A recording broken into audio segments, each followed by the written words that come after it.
¿Quién dijo miedo en Huamantla? Con Katica.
¿Quién dijo miedo en Huamantla? Con Katica.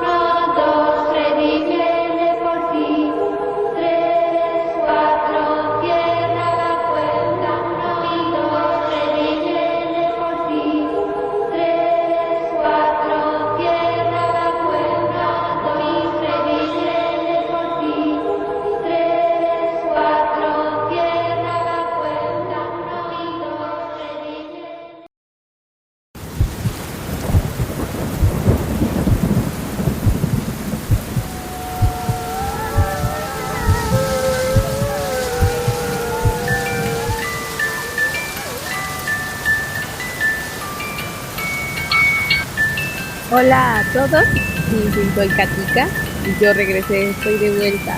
¿Me extrañan? Yo sé que sí. El día de hoy les traigo un programa muy escalofriante y me puse a trabajar. Bueno, comenzamos. El primer audio que les traigo es el aterrador caso del hoyo de Mel de Dross. Escuchemos y regresamos. Si haces clic en el banner, se abrirá una ventana nueva donde podrás ver un sangriento tráiler de Dead Island. Sangre, vísceras y carne. Es entretenido. Luego de 16 años, el hoyo de Mel permanece como una de las historias más extrañas y perturbadoras que jamás se hayan contado. Hasta el día de hoy, la gente sigue investigando el fenómeno que en su momento causó insomnio y dejó intranquilos y perturbados a miles de radioescuchas en toda Estados Unidos. Empezó en el programa Costa a Costa, un espacio radiofónico que versa sobre fenómenos extraños donde los escuchas pueden llamar para contar sus historias.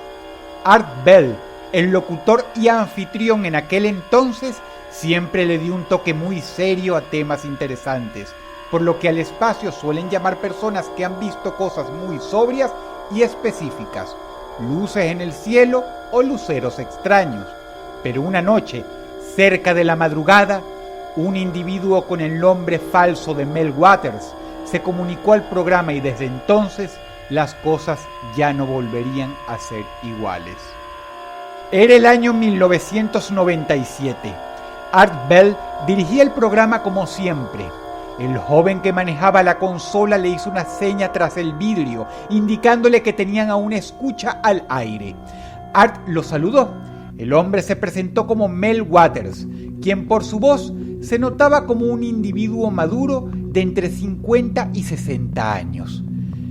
El señor se notaba reticente, pero luego de un par de cortesías, Art Bell lo invitó a hablar. Y vaya que el señor Waters tenía una historia que contar. No dio su ubicación exacta en ningún momento.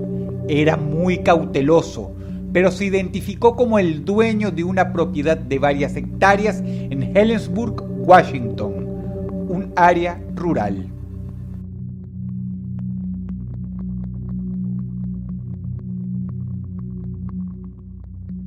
El señor Waters, entre comillas, que es como nos dejó conocerlo, afirmó que un día, caminando solo por los campos de su propiedad, encontró un hueco en el suelo de más o menos 3 metros de diámetro. Estaba tan perfectamente delineado y la maleza y plantas del suelo habían respetado tanto los bordes que llamaba mucho la atención, amén del gran tamaño que tenía. Al asomarse por un costado se veía un fondo negro. Lo primero que hizo Mel, luego de estar varios minutos ponderando el asunto, con el sol pegándole a la frente y las manos en las cinturas, fue agarrar una piedra y arrojarla. Hubo total silencio.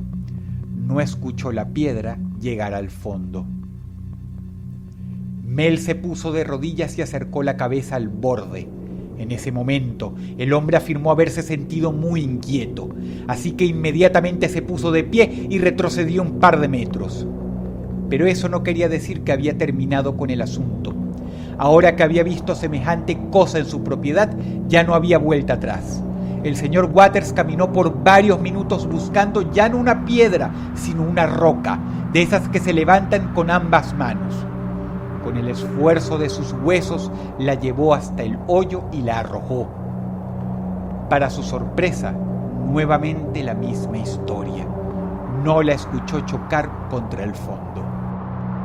En ese momento, durante la llamada telefónica, Mel le indicó a Art Bell que esa noche no pudo dormir bien y que al día siguiente regresó al hoyo, esta vez no caminando, sino usando su camioneta para seguir contemplándolo. El hombre aclaró que había poseído la propiedad durante muchos años, pero que esta era la primera vez que veía semejante cosa. Fue entonces cuando decidió coger al toro por los cuernos. Mel Waters se subió a su camioneta y condujo hasta la ferretería del pueblo. Le hizo una petición muy inusual al vendedor, que le diera todos los metros de soga que le pudiera vender. Fue así como hizo su primer experimento serio. Amarrando a una estaca que él había clavado en la tierra con un mazo, Mel arrojó más de 20 metros de cuerda enrollada dentro del hoyo. Su sorpresa fue grande cuando ésta cayó cuán larga era y quedó guindando con el extremo tenso del lado amarrado en la estaca. El hombre no cabía dentro de sí, y el misterio de qué tan profunda podía ser esa caverna vertical se hizo mucho más grande. Al contar su historia en el pueblo, Mel se dio cuenta de que varias personas, algunos mucho más viejos que él, conocían el hoyo. De hecho, debido a la naturaleza serena y amable del señor Waters, varios admitieron con mucha vergüenza que a través de los años, en varias ocasiones, traspasaban su propiedad para deshacerse de objetos grandes y viejos como neveras antiguas, llantas de auto destruidas, electrodomésticos inservibles y partes de auto erosionadas, arrojándolas al hoyo, pues era mucho más rápido y, lo más importante, barato que deshacerse de estas cosas enormes por los medios apropiados. Mel no se enojó por esto, al contrario, se sintió asombrado. Sin embargo, estas personas no compartían la misma curiosidad intelectual que él. Eran pobladores de toda la vida y no se hacían muchas preguntas profundas. Así que nadie le dio la importancia al hoyo que sí le estaba dando él. Mel no preguntó con qué derecho traspasaban su propiedad. Mel preguntó algo que tuvo un montón de respuestas negativas. Nadie recordó haber escuchado que nada de lo que se arrojase allá adentro tocara fondo. Los días pasaron. Mel afirmó en la conversación telefónica en vivo que a menudo iba al hoyo acompañado de personas, amigos y toda clase de gente que él pensara lo pudiera ayudar a resolver el misterio. Un día, con el auxilio de otros pobladores y un encargo hecho a la ferretería del pueblo, lograron coger varias sogas y amarrarlas entre sí hasta formar un cordón de 1500 pies, es decir, 457 metros de largo. La primera vez, arrojaron el montón de rollos de cuerda al vacío con un objeto amarrado a esta. La sorpresa fue grande cuando una vez más notaron que no tocaba fondo. La hubieran podido dejar caer si no hubiese estado sujeta a algo y la cuerda se hubiera perdido en el vacío. Decidieron probar un experimento más osado. Tomaron una oveja adulta y con la ayuda de la cuerda la hicieron descender hasta el fondo para ver qué pasaba. Mel afirma con voz temblorosa que siempre se arrepintió de haber hecho semejante cosa. Resulta que cuando lograron descender al animal hasta el fondo, sintieron un tirón muy fuerte, seguido de una serie de vibraciones que se sentían tocando la cuerda.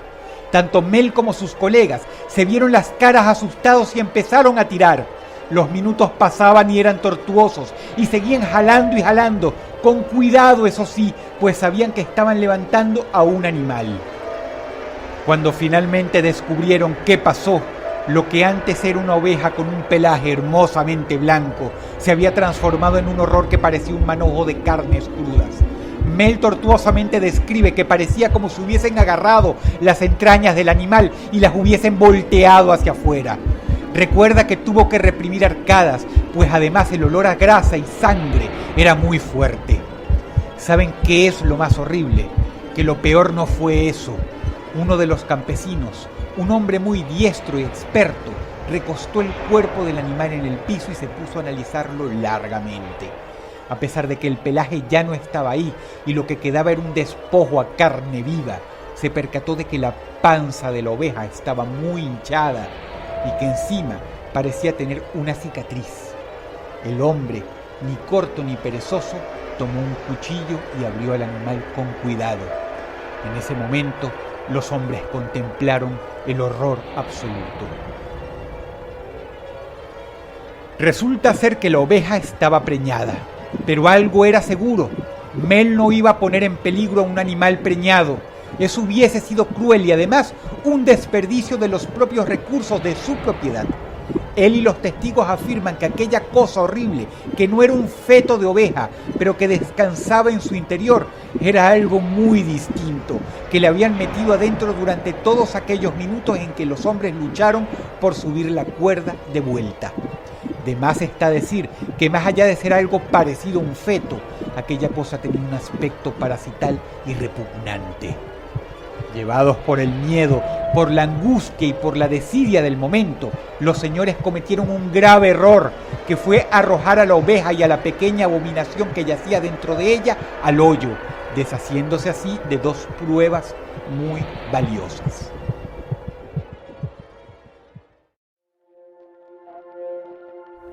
Más tarde, Mel afirma que con parte de sus ahorros mandó a manufacturar a través de una compañía pesquera nada menos que un carrete con 80,000 pies de cuerda para pescar. Estos son aproximadamente 24.384 metros. El carrete se colocó sobre su camioneta y con la ayuda de varias personas dejaron caer una peonza bastante pesada amarrada al cordón.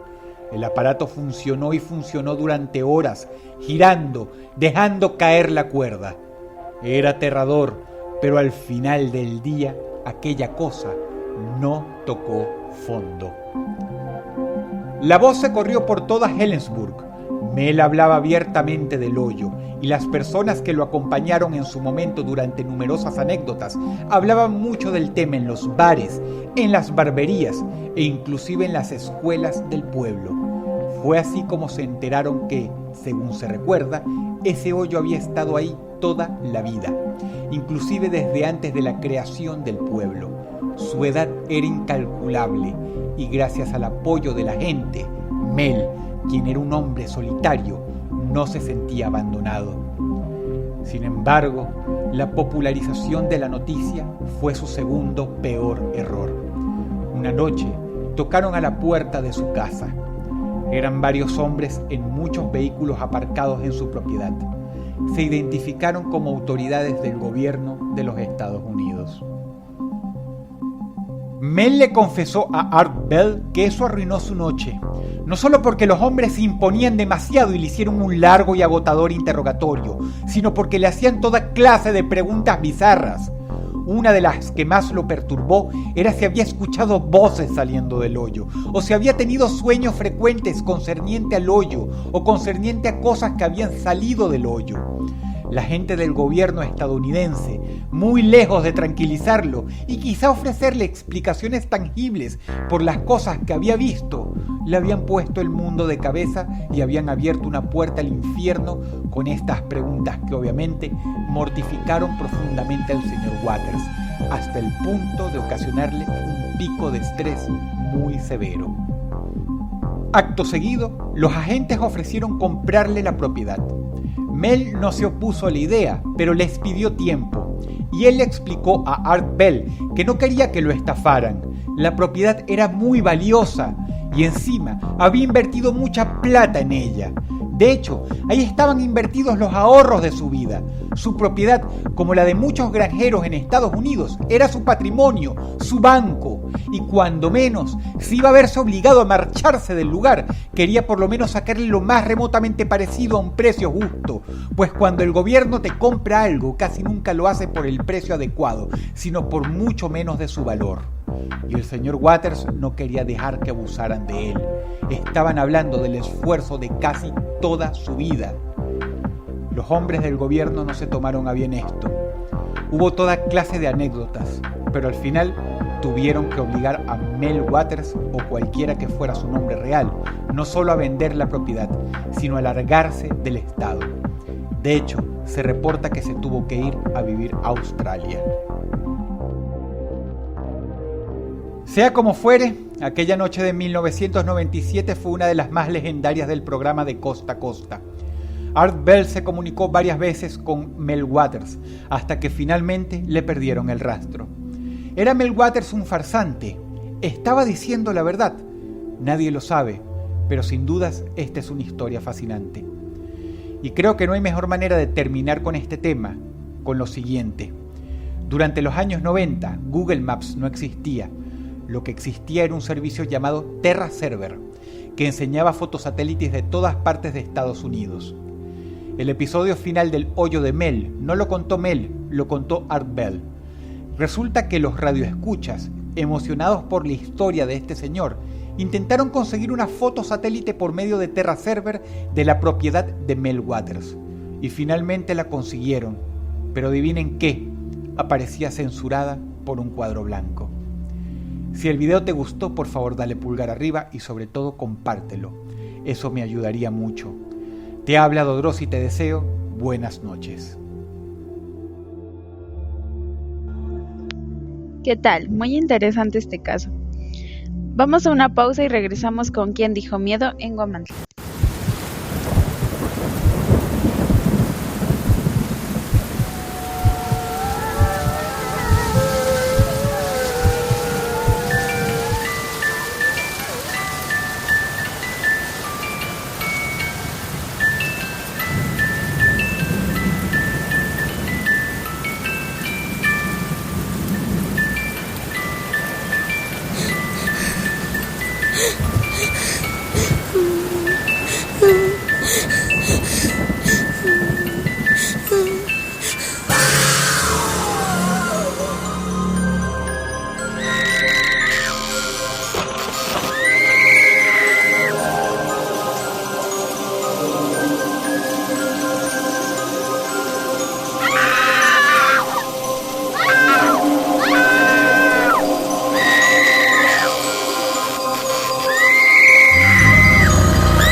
Mantla con Katica.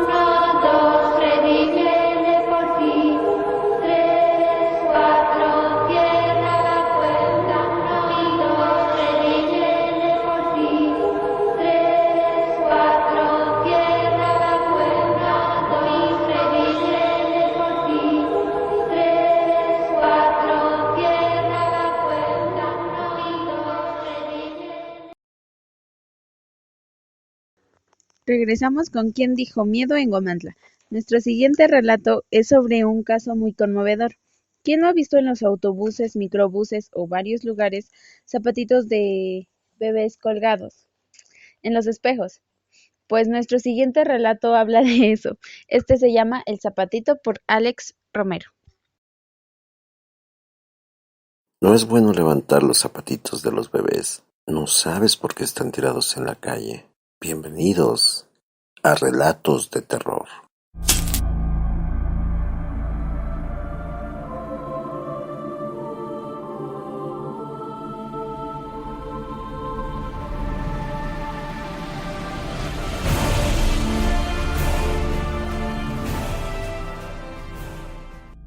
Hola, ¿qué tal? ¿Cómo están? Mi nombre es Alex Romero y esto es Relatos de Terror. Un saludo muy especial para todas las personas que están suscritas a nuestro canal.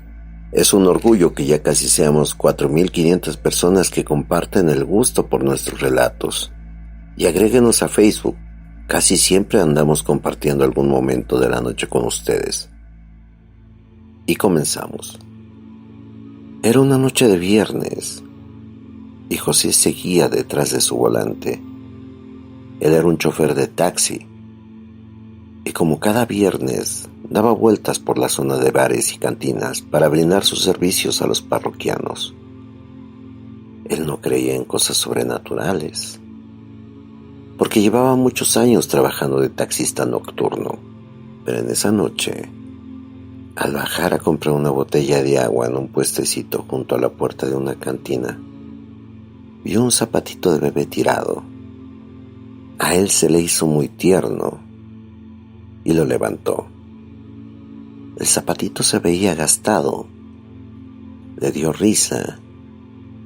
Pagó el agua rápidamente porque un señor de edad pidió sus servicios. Llévame al eje central a la altura de Izazaga. Claro que sí, respondió nuestro amigo, mientras acomodaba el zapatito en su espejo retrovisor. ¿Sabes? No es bueno levantar los zapatitos de los bebés. No sabes por qué están tirados en la calle. Eso le dijo aquel pasajero al chofer de aquel taxi al bajarlo. Pero José le dijo que no creía en maleficios, y mucho menos tratándose de algo muy bonito. Es tu problema, pero tú no sabes lo que subes a tu taxi. El taxista puso música suave e inició su camino volviendo hacia la zona donde había levantado al anciano. Y era de madrugada, casi las 4 de la mañana, y pensó que quizás podría hacer un último viaje. La música lo relajaba, pero entre sus pensamientos comenzó a escuchar una risa de bebé. ¡Ah, caray! ¿Lo escuché? ¿O lo pensé? Se dijo a sí mismo, mientras veía mover el zapatito por la marcha del auto. Ya me sugestioné, pensó, y siguió manejando y volvió a escuchar la risa un poquitín más fuerte. Apagó la música y siguió la marcha, ahora un poquito más intranquilo, y solo se escuchaba el motor de su taxi. Se tranquilizó y volvió a poner la música. No pasó ni un momento y volvió a escuchar al bebé, pero ahora no era una risa, era un llanto muy bajito. Volvió a apagar la música y ya casi llegaba a la puerta de la cantina donde había levantado a su último pasajero, y ya no escuchó nada. Se había tranquilizado y se detuvo a ver si acaso algún parroquiano pedía sus servicios de nuevo.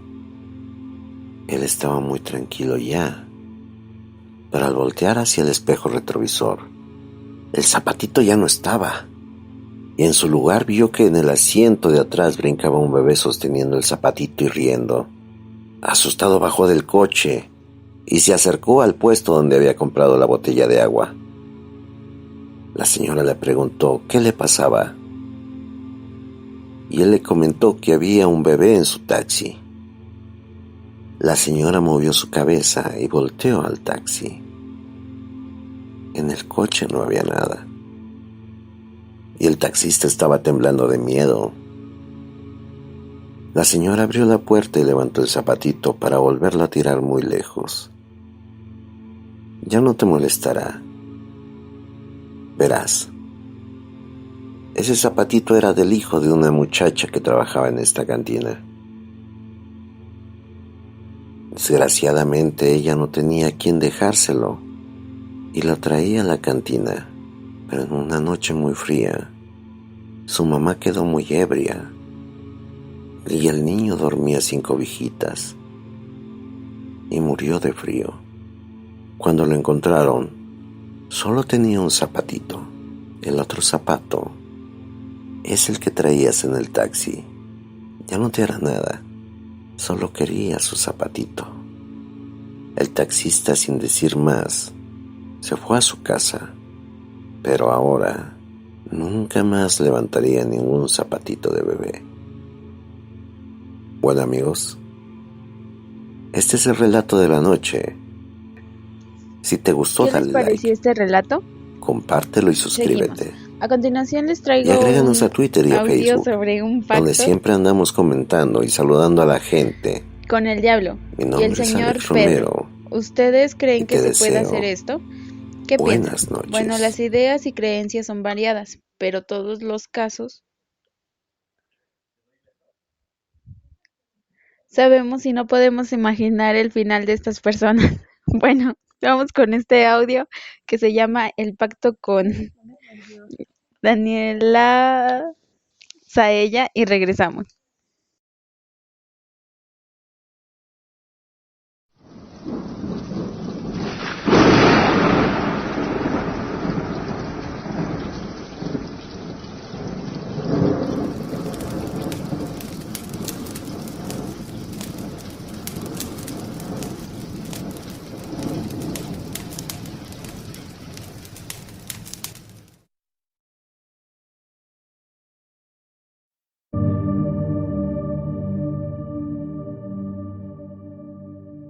El siguiente relato pertenece al canal Daniela Saella. Cualquier semejanza con la realidad es pura coincidencia.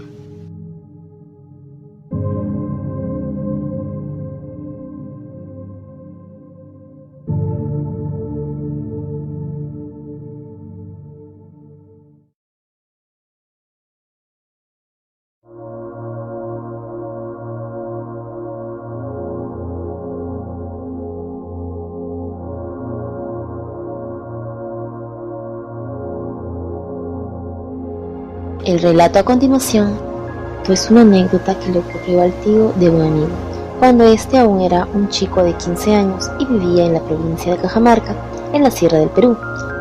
Él le contó que en este tiempo él trabajaba en el campo para uno de sus tíos, quien tenía una gran hacienda en las afueras de la ciudad. En la chacra, él se dedicaba a sembrar y cegar el arroz, que allí se producía, además de una gran variedad de otros productos agrícolas, tales como maíz, cebada, papa o yuco, entre otros. Por lo que él pasaba gran tiempo de su trabajo bajo el sol del día y acompañado de muchas otras personas que también trabajaban para su tío. Fue así que escuchó un rumor que de vez en cuando solían decir aquellas gentes, y era respecto a su tío. Ellos decían que mucho tiempo atrás, el señor, a quien llamaremos Pedro, tenía apenas un par de hectáreas, en las cuales sembraba algunas especies de vegetales, pero que nunca tuvo suerte, y las cosechas que tenía eran bajísimas y de muy mala calidad. Por lo que poco a poco el estado de su terreno y de su casa se hacían más pobres y llenos de deudas, además de que su esposa, con quien él nunca llegó a tener un hijo, se divorció de él precisamente por estos problemas. Y luego un tiempo él estuvo ausente y no fue visto durante varios meses. Pero luego apareció y muy laborioso empezó a cultivar nuevamente sus tierras, las cuales ya eran tenidas como estériles y completamente inútiles. Sin embargo, para sorpresa de muchos, cuando llegó el tiempo de la cosecha, sus campos estaban rebosantes de fruto y de increíble calidad. Fue así que pasó algunos años y su buena suerte fue aumentando, a la par que iba comprando más y más terrenos, además que incursionó ya no solo en los sembríos, sino también en ganadería, producción de leche, elaboración de mantequilla, queso, etc. Ahora, el rumor que decían era que toda esa racha de buena fortuna que había amasado era debido a un pacto con el diablo, que el señor Pedro había hecho a cambio de su alma, ya que no se explicaban cómo fue que su suerte cambió de un día para otro, sin mencionar que el terreno que él poseía no había logrado arrojar una buena cosecha en los 6 años que él había trabajado. También no faltaba el que afirmaba haber visto en la enorme residencia que él tenía un cuarto muy extraño, en donde se suponía que era allí donde él adoraba a Satanás y le hacía alguno que otro sacrificio animal. Y el hecho de que el señor Pedro nunca fuera a la iglesia tampoco ayudaba a mejorar su ya mala reputación. Fue así que un día su tío cayó en cama, enfermo de una dolencia que nunca se pudo explicar la procedencia. Es más, ni siquiera pudieron determinar qué era aquello que lo afectaba. Y al cabo de unos días falleció casi sin ninguna explicación. Como el señor Pedro no tenía esposa ni hijos, lo que se encargaron de su entierro fueron sus familiares más cercanos, tales como sus hermanos y primos. Compraron un gran ataúd muy lujoso e hicieron un velorio muy pomposo, donde se dieron cita a muchas personas que conocían y apreciaban al difunto. Y entre ellos estaba el tío de mi amigo, quien sentía mucha nostalgia y tristeza al recordar a su tío, con quien se llevaba moderadamente bien. Fue así que pasaron toda la noche allí al lado del féretro, recordando viejas historias referentes al occiso. Y luego al siguiente día, cuando ya eran casi la 1 de la tarde, decidieron salir todos a buscar algo para almorzar.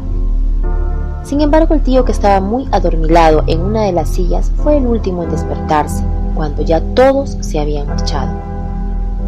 Él se incorporó y se dispuso a ir detrás de ellos para almorzar también. Mas cuando pasó al lado del féretro, notó algo de lo que no se había percatado en un primer instante, y que era que en uno de los dedos del difunto se hacía notar un gran anillo de oro. Se sorprendió mucho, ya que imaginaba que su tío iba a ser enterrado con aquel valioso objeto.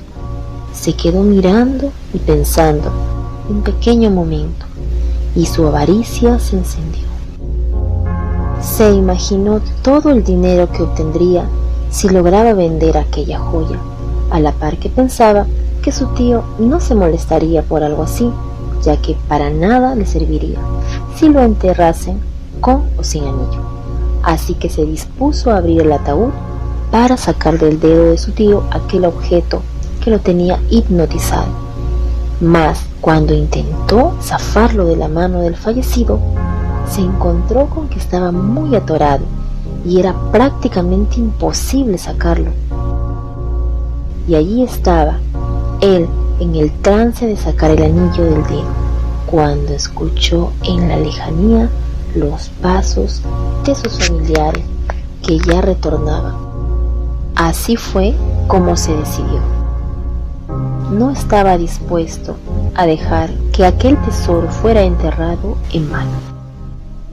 Así que tomó una hoz con la que acostumbraba a cortar el trigo y rebanó el dedo con todo anillo de su tío.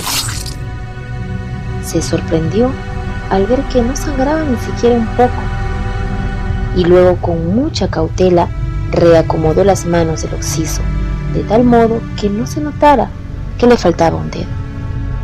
Luego cerró el ataúd y salió muy deprisa hacia los campos de maíz, con el dedo cercenado en su bolsillo. La emoción y adrenalina lo embargaba y solo deseaba encontrar un lugar donde poder retirar el anillo de aquel dedo. Y así que se introdujo en uno de los graneros que se usaban para almacenar las cosechas, entre otras cosas. Cuando ya estuvo adentro, buscó con la mirada si había algún trabajador en el lugar, pero no logró distinguir a nadie. Así que sacó el dedo de su bolsillo y se puso a intentar sacarlo, mas este estaba aún muy fuertemente atorado en el mismo. Se encontraba concentrado en esta tarea cuando olfateó el inconfundible aroma del café en el ambiente. Giró la cabeza buscando la procedencia de aquel olor y se percató que muy allá en el fondo del granero salía una pequeña columna de humo. Se guardó nuevamente el dedo en el bolsillo y se acercó a ver qué era lo que provocaba aquella pequeña humadera. Se sorprendió al encontrarse con un misterioso hombre que, portando un gran sombrero de paja, se hallaba cómodamente sentado al lado de un fogón de leña que había improvisado, y encima de aquella precaria cocina se encontraba una pequeña tetera muy ennegrecida que exhalaba el agradable olor a café que había olido. Se extrañó mucho al encontrarse con esta persona, ya que los trabajos se habían suspendido a causa del funeral. Aún así, se acercó con un poco de recelo donde él estaba. Buenas tardes, le saludó cortésmente. ¿Cómo está, caballero? No creí que hubiera nadie trabajando por aquí, y justo en este día, le dijo mientras intentaba observar su rostro. Pero aquel tenía puesto el sombrero de paja, de tal modo que le era imposible observarlo directamente a la cara. Además, que él tenía la vista fija en la tetera que había empezado a hervir. ¿Cómo está, amigo? Yo muy bien.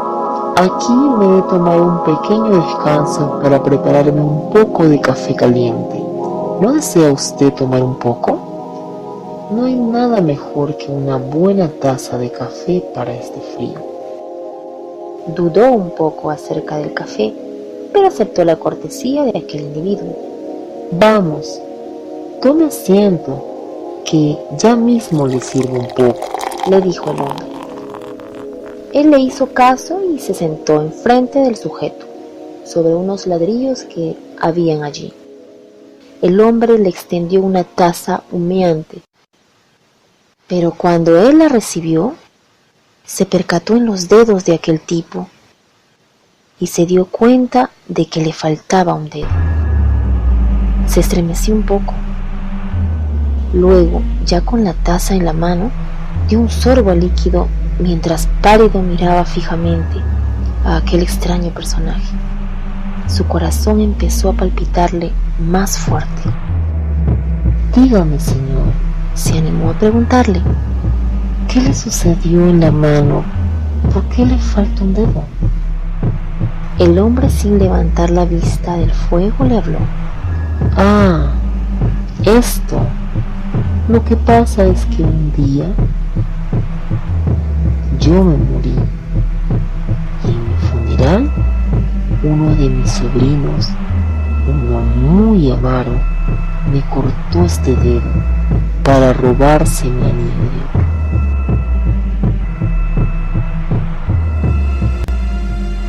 El hombre levantó la mirada lentamente y clavó los ojos en los de su sobrino.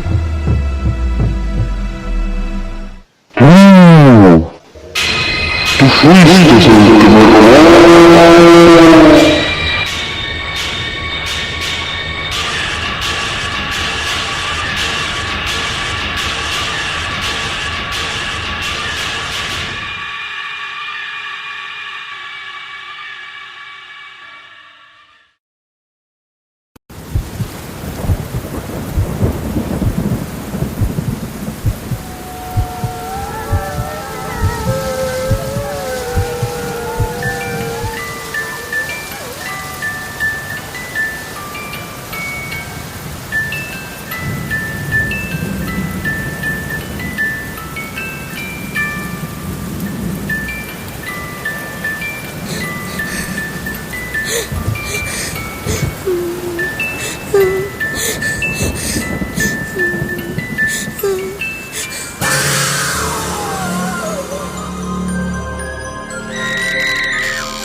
¿Quién dijo miedo en Huamantla? Con Katica.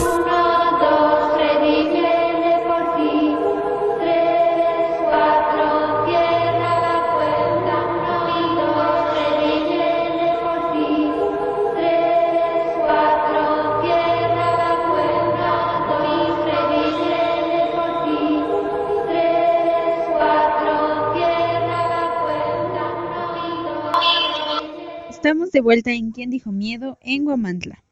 Muy aterrador el caso de este sobrino. La avaricia no es buena. Esta historia nos sirvió de lección.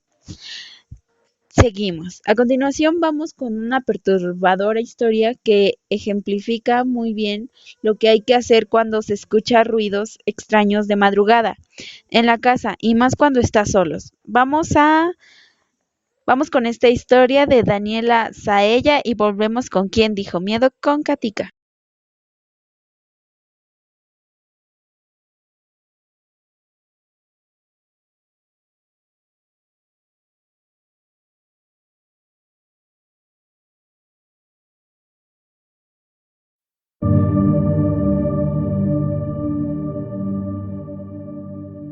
El siguiente relato pertenece al canal Daniela Saella.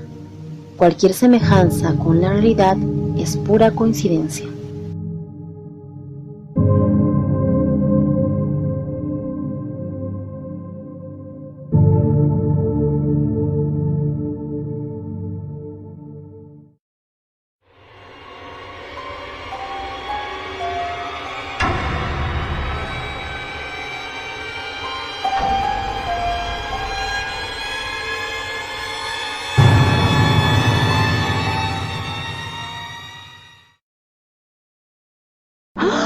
De manera súbita desperté y con la mirada fija en el techo de mi habitación, percibí el dulce y agradable olor a lavanda de las sábanas y edredón de mi cama.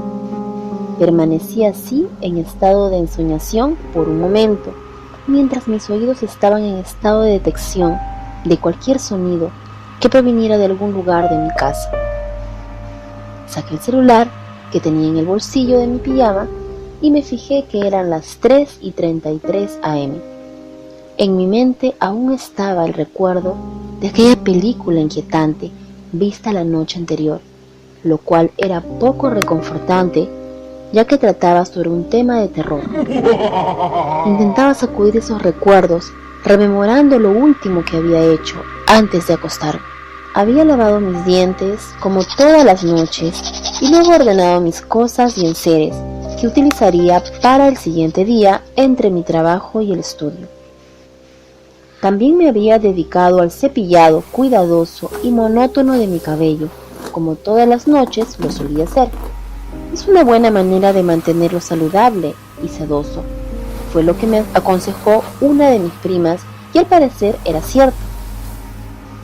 Y finalmente había cerrado cuidadosamente todas las puertas y ventanas de mi hogar, con llave y seguro.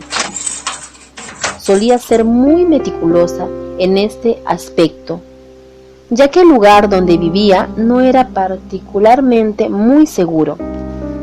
No era una barriada llena de delincuentes, pero muy de vez en cuando escuchábamos rumores de que habían intentado ingresar ladrones a alguna casa vecina, y no solo de madrugada, sino también de día, cuando no había muchas personas por el vecindario.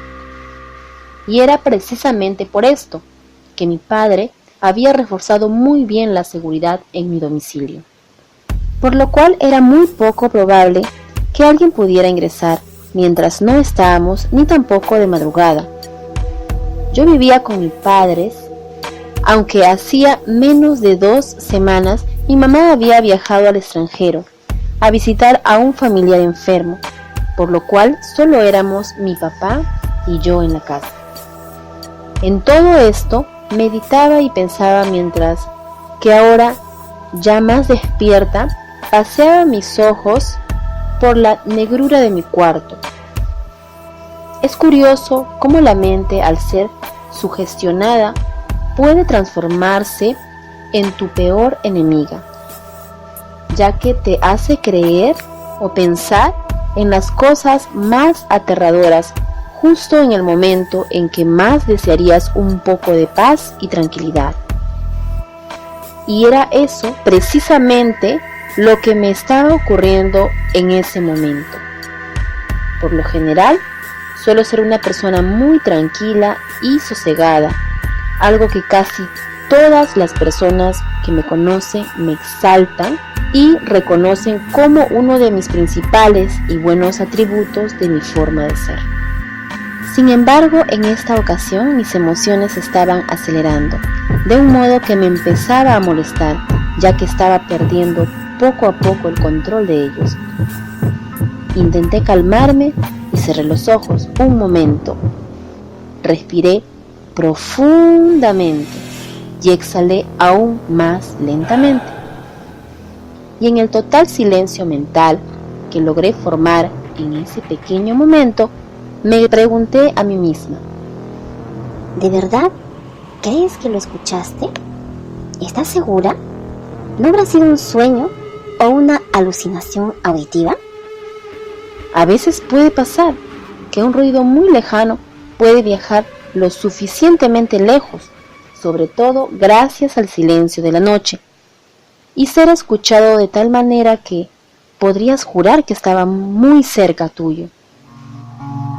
Cavilaba en estos pensamientos cuando lo volví a escuchar de manera clara y nítida, tal cual sucedía muy seguido en las noches. Un ronquido proveniente del cuarto al final del pasillo. Este cuarto era muy grande en comparación con el mío.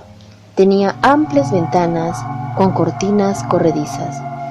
El piso del mismo estaba forrado con una alfombra muy cara y hermosa, en la cual era un placer caminar descalzo. La cama, que se encontraba en medio de la pieza, era la más grande de todas las habitaciones, y era de esas de apariencia antigua y colonial. Para más detalles, era la habitación de mi padre, quien muy a menudo, cuando dormía, roncaba, y roncaba de una manera muy estridente. Muchas veces me pregunté cómo es que mi madre podía dormir al lado de ese hombre cuando roncaba, ya que estos ronquidos se escuchaban tan nítidamente en mi cuarto, que era como si estuviera allí al lado mío. Luego, cuando le preguntaba a ella cómo lograba conciliar el sueño con esos ruidos que salían del esófago de mi padre, ella simplemente me contestaba de que ya estaba acostumbrada a eso, y que en realidad no le molestaba para nada. Fue precisamente por ese motivo que él nunca se trató e intentó curar o aliviar esa condición. Así que simplemente tuvimos que acostumbrarnos a lidiar con ese detalle de parte de él.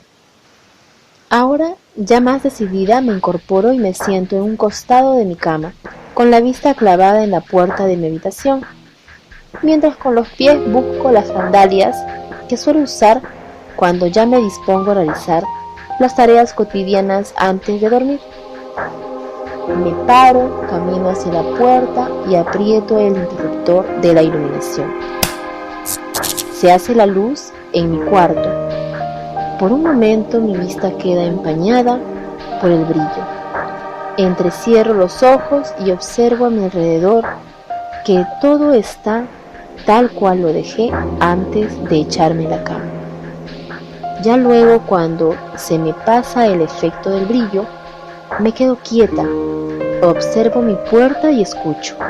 Escucho un largo momento en el silencio absoluto de la noche. No escucho ningún otro ruido, ningún otro ronquido. Entonces, fue solo tu imaginación, Me digo, pero sé que no fue así.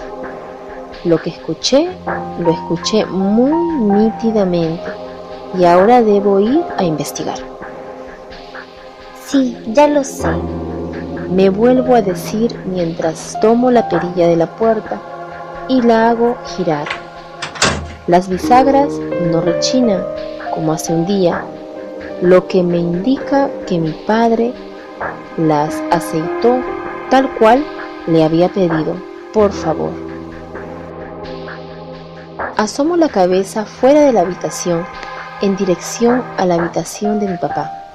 Hacia el fondo del corredor, la oscuridad llena el pasillo, la cual aún se mantiene muy densa, incluso aunque la luz de mi cuarto salga de él. Vuelvo a quedar en silencio, observando detenidamente aquella puerta que casi ni se nota en la espesa oscuridad. Pasan 5 minutos así, solo observando en silencio, y ya casi me convenzo de que sí, afirmativamente, lo oído fue solo una rara alucinación. Estoy a punto de cerrar la puerta cuando lo escucho de nuevo. Esta vez el ronquido se asemeja a un bramido ahogado y entrecortado. Me quedé pálida de la impresión y por un momento no atiné a hacer nada, hasta que en un arranque de valentía y rabia, porque me estaba arruinando el descanso, caminé directamente hasta esa puerta y tomando la perilla la giré suavemente, mas no abrí la puerta aún. Me quedé allí muy quieta por un momento. Recordaba todas las veces que yo había hecho algo similar. Papá, ¿podrías dejar de roncar tanto? Pareciera que se escuchara en todo el barrio. Mientras él, con cara soñolienta y un poco disgustada, me decía: Está bien, voy a dormir boca abajo. Sin embargo, en esta ocasión era muy diferente, y no era precisamente que yo estuviera más incómoda que nunca por esos ronquidos, sino que por un pequeño detalle en todo esto. Y era que yo sabía que mi padre no estaba en casa. Él había viajado a provincia por motivo de su trabajo. Es más, yo le había acompañado y lo embarqué en el bus que lo llevaría de viaje la tarde del día anterior. Es decir, yo estaba sola en casa, o al menos eso creía, hasta antes de despertarme. Mejor llamar a la policía o gritar pidiendo auxilio, pensé. Sin embargo, también me cabía otra duda. ¿Y qué tal si él hubiese regresado? Quizás esa era la respuesta a todas mis dudas. Además, ¿qué clase de ladrón ingresaría a una casa solo para ir a dormir? No tenía mucho sentido eso, así que antes de hacer alguna tontería, quería comprobar mis sospechas. Abrí la puerta un poco y observé detenidamente. La oscuridad invadía todo el recinto y allá, encima de la cama, se notaba levemente un bulto debajo de las mantas. Di un paso adelante y nuevamente se hizo eco el ronquido en la habitación. ¿Papá? Finalmente dije, casi gritando. ¿Eres tú, papá? No obtuve respuesta, así que me acerqué muy cautelosamente a la cama. En la penumbra distinguí que él estaba cubierto casi totalmente con las mantas, de modo que no podía ver aún su rostro. ¡Papá!, pregunté nuevamente. Sí, hija, ¿qué pasó? Me respondió con su inconfundible voz. Uf, Me dije en la mente. papá, casi me matas del susto. ¿Qué pasó?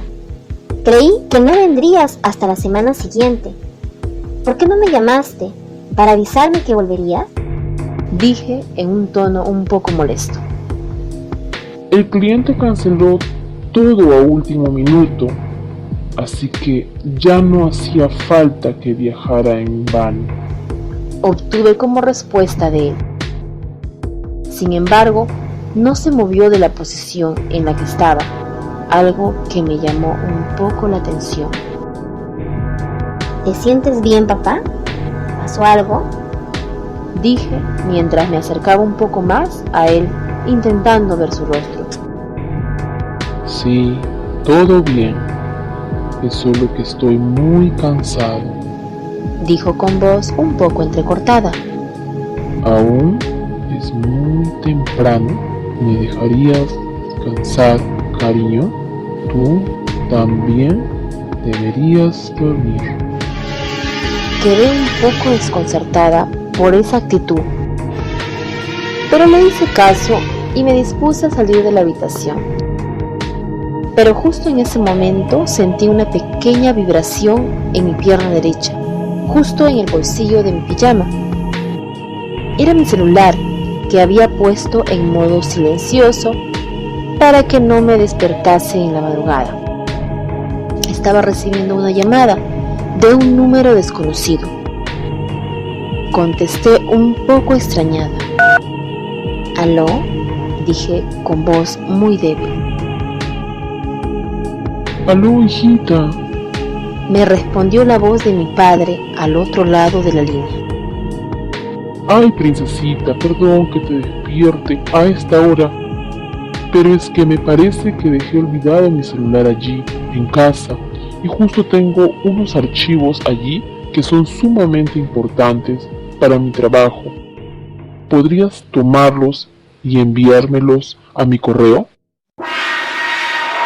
Me quedé helada de la impresión. No atiné a decir nada. Me quedé muda, mirando aquel bulto en la cama de mi padre. Mi instinto me decía que debía salir corriendo de allí. Sin embargo, algo me empujaba a ver quién o qué era aquello que se encontraba allí acostado. Así que me acerqué muy lentamente para destapar su rostro.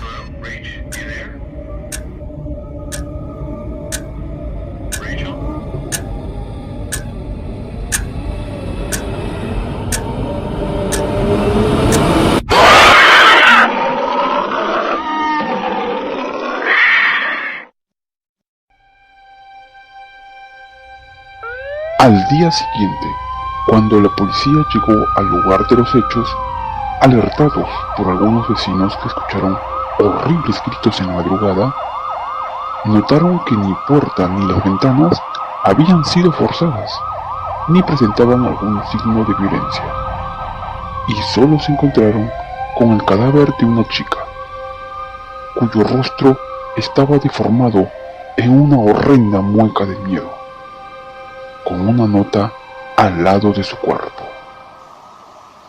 No me dejaba descansar.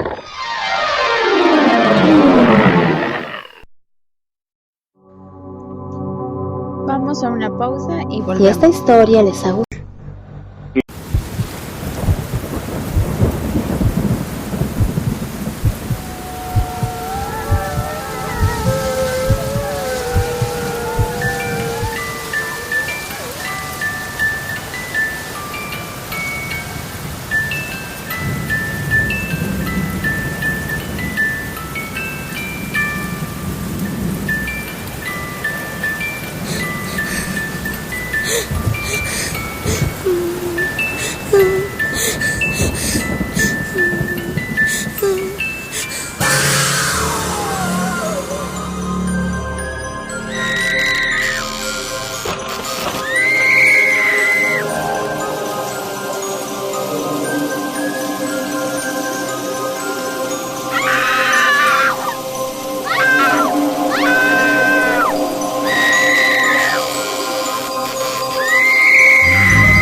¿Quién dijo miedo en Huamantla?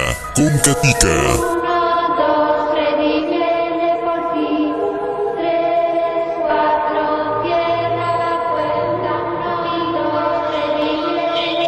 Continuamos con Quien dijo miedo en Huamantla con Katica. Ahora seguimos con un relato que se llama Mi niña fantasma, de la zona del terror. Este relato real sobre un suceso sobrenatural donde se aparece una niña fantasma. Vamos con el relato y regresamos. Mira, a mí lo que me pasó hace unos 4, yo creo, y como 4 años, todo empezó de cuenta que fuimos unos amigos y yo a un rancho. Ajá. Nos fuimos de fiesta y de cuenta que en la fiesta y todo eso estuvo muy bien. No hubo ningún problema con eso. Ajá. Lo que pasó fue que de cuenta fuimos un viernes y nos quedamos hasta el sábado. Ya fue domingo, cada quien en su casa. Pasó el lunes en la noche. Sí. Y mi hermano, tengo un hermano que es muy grande que yo, había salido de fiesta también y no llegaba a la casa. Entonces de cuenta que está mi cuarto, luego enseguida mi cuarto está el cuarto de mis papás. Y hay un pasillo que tienes que pasar las fuerzas para poder entrar para poder llegar a la puerta principal. Ajá. Entonces yo tengo el sueño muy ligero, mi mamá también. Sí. Pero yo veía que pasaba mi mamá y regresaba, ¿no? Pasaba y regresaba, ya era la 1, las 2, 3 de la mañana y mi hermano no llegaba. Y ya en una de esas yo vi que mi mamá pasó, pero no la vi que regresara. Se me hizo raro y se quedó dormida mi mamá esperándole en la sala, no sé, o se está asomando por la ventana. Entonces yo me quise levantar y prender la luz para ver dónde estaba mi mamá. Haz de cuenta que el domingo ese mi papá acaba de poner un abanico de esos de techo, que tiene que darle un alambre o algo así para que prenda la luz. Ok, para los amigos que me están escuchando en otras latitudes, un abanico es un ventilador, ¿verdad? Ajá, sí. De techo. Exactamente. Ajá. Entonces yo estaba acostumbrado a prender la luz de la pared, no al del techo. Sí. Entonces yo entre dormir y despierto, que empecé a levantar las manos, pero pues con cuidado porque no me quería arrancar una mano con el ventilador, como tú le dices. Claro. Y sentí muy pesados los brazos de repente, pero feo, o sea, no te puedo decir. Se me durmieron los brazos y se me cayeron. No los podía mover, no podía hablar, no podía gritar. Sí. Entonces alcancé a voltear, de cuenta, poquito así sobre mi hombro derecho, y vi una niña de unos 13 años, parada enseguida de mí, con un vestido blanco y cabello negro largo, le cubría la cara, nunca le pude ver la cara. Vaya. Entonces volteé para enfrente y ¿qué hago? No me podía mover. Ajá. No podía gritar, estaba solo, estaba oscuro y yo la podía ver, o sea, era, ¿qué te digo? Las 2, 3 de la mañana, como te menciono, no entra ninguna luz a mi cuarto. Sí. Y yo la podía ver. Entonces, entre los nervios y todo, lo primero que me acordé, dije, tengo que caminar, tengo que moverme de aquí. Seguí caminando, salí a mi cuarto y enfrente de mi cuarto está el baño. Cuando agarré la perilla para abrir la puerta del baño, me acordé que enfrente, abriendo así la puerta, está el espejo. Sí. No, dije yo, si abro la puerta voy a ver que está atrás de mí de pies a cabeza, o sea, no puede ser, me voy a morir aquí, es lo primero que pensé yo. ¿Pero te dio miedo? Claro que sí, no podía ni gritar yo, o sea, no sabía ni qué hacer. Vaya. Entonces me armé de valor. Cuando giré la perilla para abrir la puerta, claramente vi que la niña me quiso agarrar del hombro. Ay. Te lo juro que se me salieron hasta las lágrimas. Sí, cómo no. Y moví la puerta, cerré los ojos y alcancé a prender la luz. Cuando prendí la luz, fue cuando le pude gritar a mi mamá. Estaba como loco yo gritándole a mi mamá. ¿Y cómo tenía la cara, la niña? Nunca le pude ver la cara. Ok. El cabello siempre le cubría la cara, pues no le alcancé a ver la cara. Entonces, haz de cuenta que ya se levantó mi mamá de su cuarto. Yo nunca vi que ella pasara a su cuarto. Y no, mi mamá me decía, no, estás loco, tú vete a dormir, fue una pesadilla o cualquier cosa. No me creía. No, yo estoy seguro de lo que yo vi. A mí me quiso agarrar a alguien, y a mí me quiso agarrar una niña y no me creí. Entonces ya agarré mejor mi almohada y una cobija y yo me fui a la sala a dormir. Claro. Duré durmiendo en la sala más o menos 2 semanas. Ah, 2 Yo semanas. no podía dormir en el cuarto. ¿Y qué te decía tu familia, Mi mamá lo primero no me tomaba como loco. Uh-huh. Después mi papá se me quedaba viendo nomás y yo, ¿qué onda? Sí. Ya mi papá me empezó a decir, es una niña como unos 13 o 10 años. Sí, le dije. Ajá. ¿Tiene vestido blanco? Sí. ¿Tiene el cabello negro? Sí. Ajá. Ya me empecé a tratar de hacer memoria. ¿Le conté a mi papá o no le conté? Mi papá me contesta con, esa niña me dice, a mí todas las noches me hace cosquillas en los pies. ¿Cómo? Y yo me quedé blanco, o sea, no sabía ni qué decir. Entonces dije, pues no soy el único loco, pensé lo primero yo. Claro. Entonces, y le dije, ¿y es lo único que te hace? Sí, me dice, lo único que le digo, oro, con palabras un poquito más fuertes, dice, ¿sabes que no me estés molestando? Déjame dormir. Sí. Y se da la vuelta y dice que ya no le hace nada. Bueno, me armé poquito de valor, dije, pues va a ser lo mismo. Uh-huh. Estaba acostado en mi cama ya en mi cuarto, y abrí los ojos y está parada enseguida de mí. Me volteé y le dije, ¿sabes qué? No me estoy molestando, déjame dormir. Y sentí que se sentó en la orilla de la cama de mis pies. Híjole, me hice bolita y no sé por qué todo el mundo piensa cuando te da miedo que las sábanas o las cobijas tienen poderes mágicos que te cubren sobre todo, ¿no? Y me cubrí con todo lo que podía y le volví a decir, no me estés molestando, déjame dormir. Sí. Y claramente sentí que se paró arriba de mí un pie a cada lado.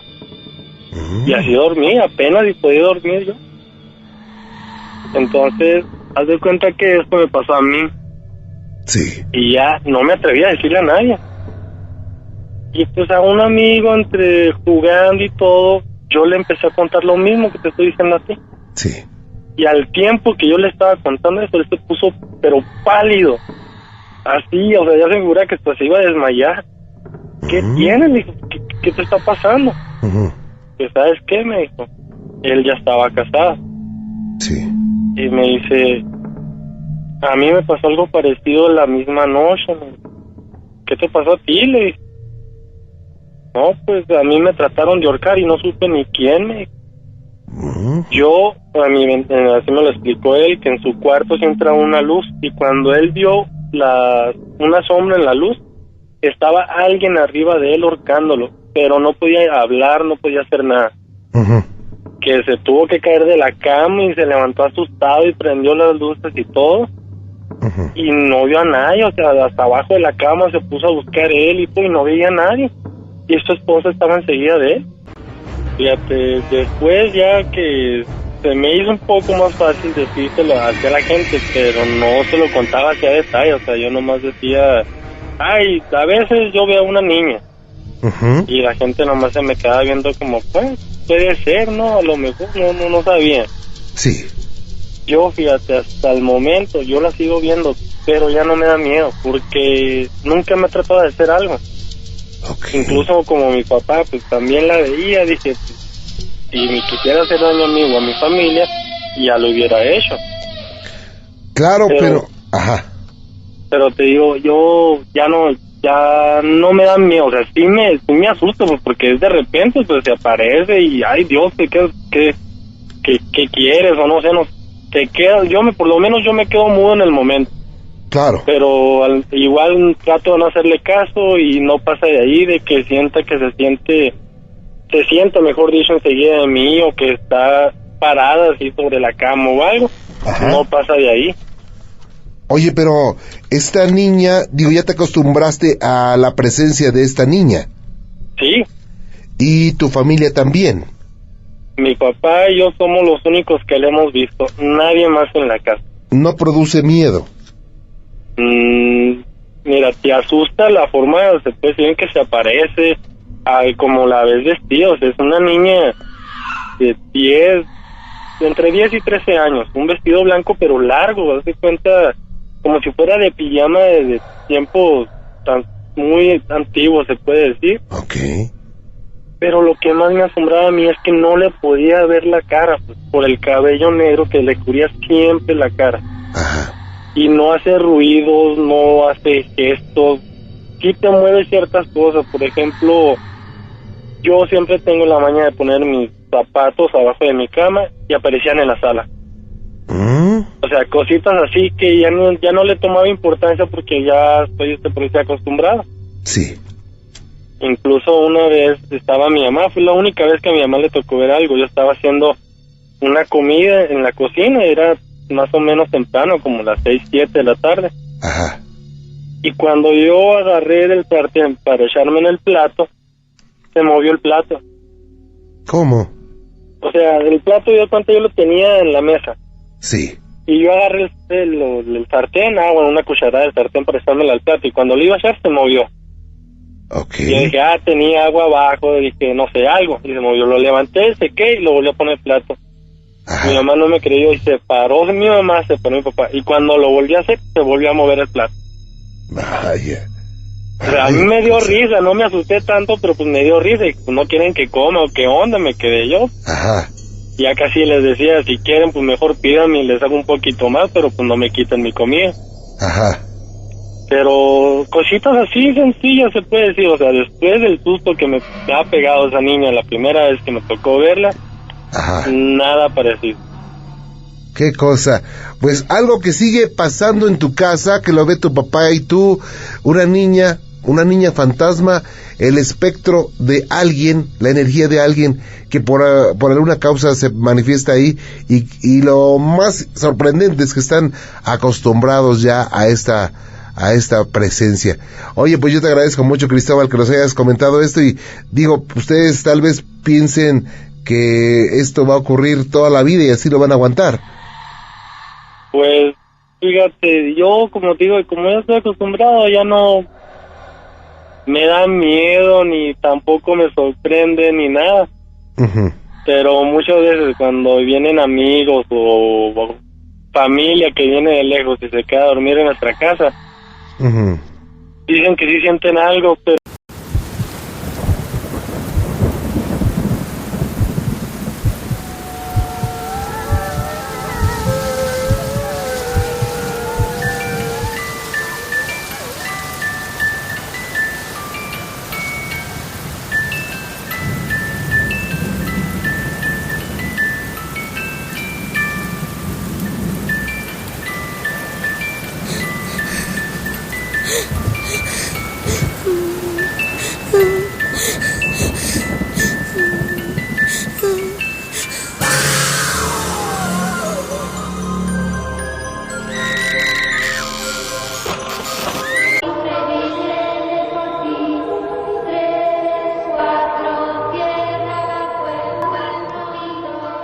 Y seguimos este jueves de ¿Quién dijo miedo en Gomantla? Conmigo, Katika.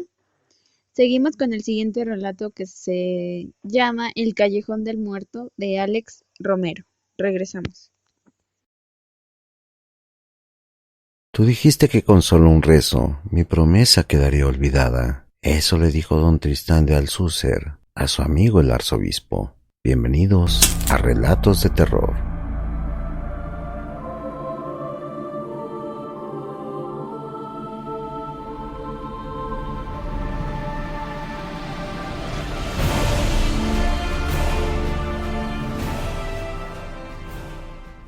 Hola, ¿qué tal? Mi nombre es Alex Romero y esto es Relatos de Terror.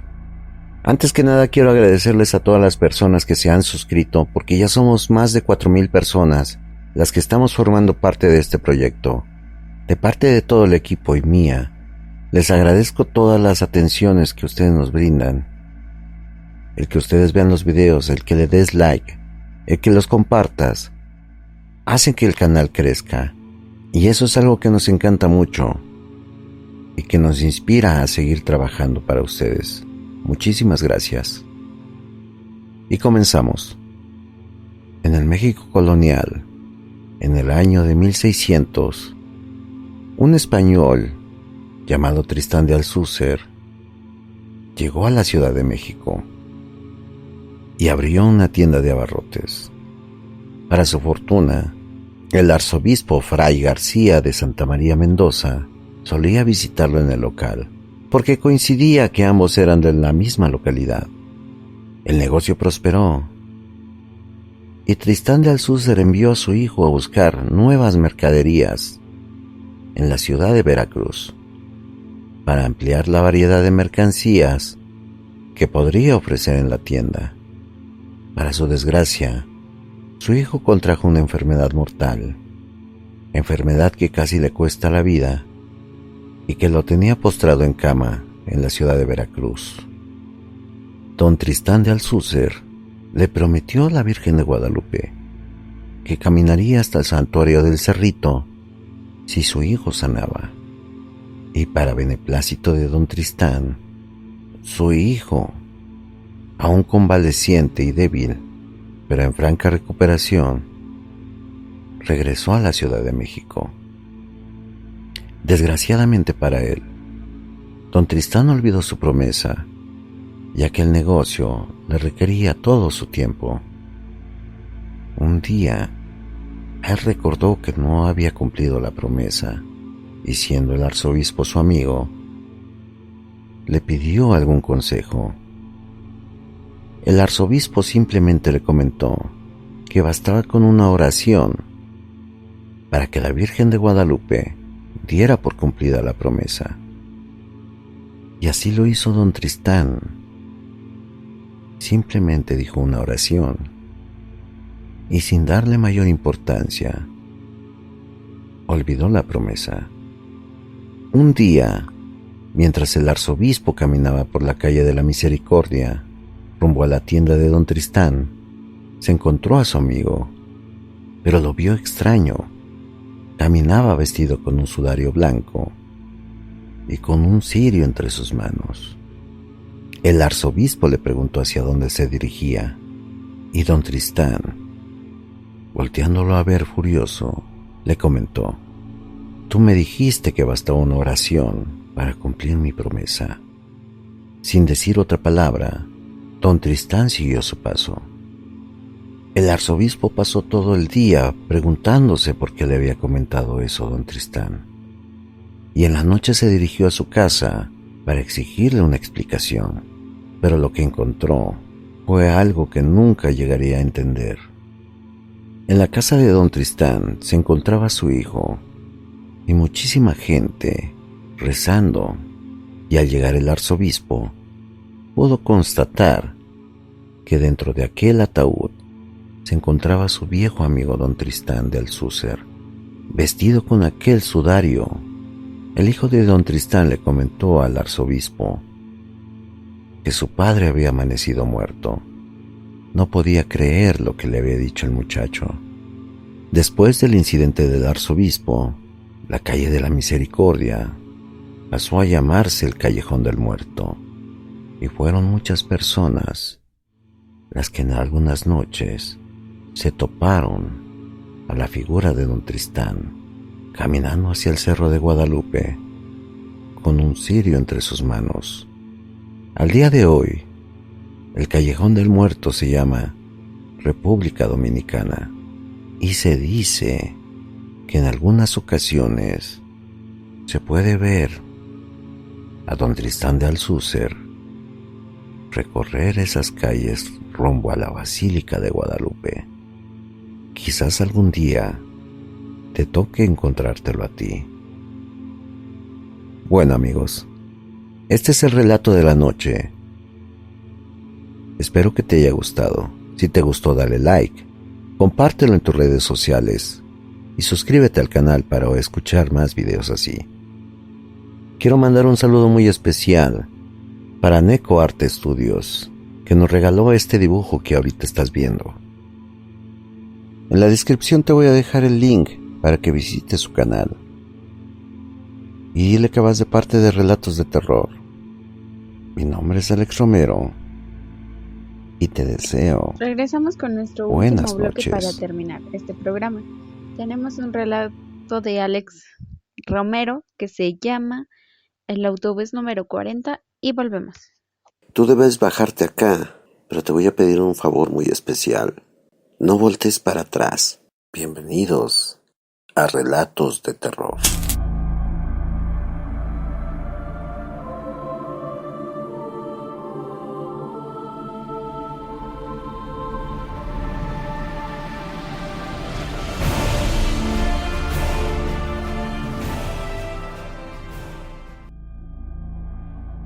Hola, ¿qué tal? ¿Cómo están todos ustedes? Mi nombre es Alex Romero y esto es Relatos de Terror. De antemano un saludo para todas las personas que me siguen en Facebook, porque cada noche tenemos algo que comentar, y también a las personas que me siguen en Twitter. Ya casi somos 4.500 personas las que estamos en este canal, y también a todas las poquitas personas que me siguen en el canal de Relatos Nocturnos. Para todos ustedes, les mando 4.500 gracias. Y comenzamos. Pepe era un joven que había ido de viaje mochilero a pasar unos días a la ciudad de Ixtapan. Y regresaba hacia la ciudad de Toluca. Pero para su desgracia ya era muy noche, y solo le quedaba esperar el autobús que lo llevaría a su destino. Esa noche era una noche lluviosa de julio. Ya casi era medianoche y por fin el autobús apareció. Tenía el número 40. Le llamó la atención de que era un modelo muy antiguo. Quizás ya no se hacían autobuses así. Solamente en ese alto lo abordaría Pepe. Pero como era su último recurso, se subió. Pepe le extendió el costo del boleto, pero el chofer solamente le dijo que se sentara. Pepe movió los hombros, porque pensó que el chofer le cobraría al bajar. Todas las demás personas del autobús se veían calladas o dormidas, y se lo atribuyó a que era muy noche. Total, él solamente quería llegar a casa. No le dio mucha importancia a que el autobús se veía bastante fúnebre y toda la gente parecía estar ensimismada. El ambiente era frío y el autobús avanzaba en medio de la noche. La lluvia golpeaba en la ventanilla y golpeaba en el parabrisas del autobús.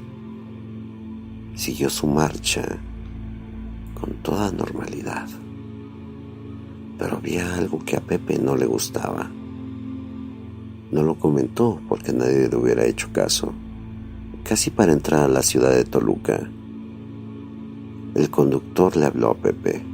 Pensó que le iba a cobrar y se acercó para pagar el costo del pasaje. El chofer orilló el autobús y le dijo a Pepe que se bajara. Pepe estaba molesto y le preguntó por qué. El chofer simplemente le dijo que hasta ahí llegaba él. Un malhumorado joven se bajó del autobús y en lo que bajaba del camión, escuchó la voz del chofer que le decía que por ningún motivo volteara a ver el interior del camión. Para su mala suerte, Pepe ya lo estaba haciendo al escuchar la voz del chofer, y con el rabillo del ojo comenzó a ver que el interior del camión estaba destrozado y que las personas que aparentemente se veían normales eran cuerpos descarnados. Pepe bajó rapidísimo del autobús y al momento de voltear ya no lo vio. Para la fortuna de Pepe, poco tiempo después pasó un taxi y así pudo llegar a su destino. El taxista vio la cara de espanto de Pepe y le preguntó qué había pasado, y le dijo que él había bajado del camión número 40, porque ese era un detalle que Pepe recordaba, que aparte de ser un camión viejo, contenía el número 40. El taxista movió la cabeza y le explicó que muchísimos años atrás, el autobús número 40 se había quedado sin frenos y había caído en una barranca, donde todos los pasajeros murieron, incluyendo el chofer, y que en las noches de lluvia, ese autobús fantasma transitaba por la carretera vieja de Toluca a Iztapan de la Sal.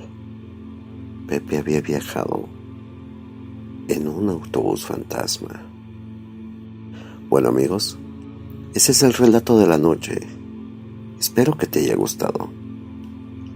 Si te gustó, dale like. Eso es todo. Yo soy Katica y los espero el próximo suscríbete al canal lunes para a las recibir de más 8 videos a así. 10 de la noche. Y síguenos en Facebook. Con más terror en Quien Dijo En Miedo la en descripción Gomantla. están las ligas Adiós. para que te suscribas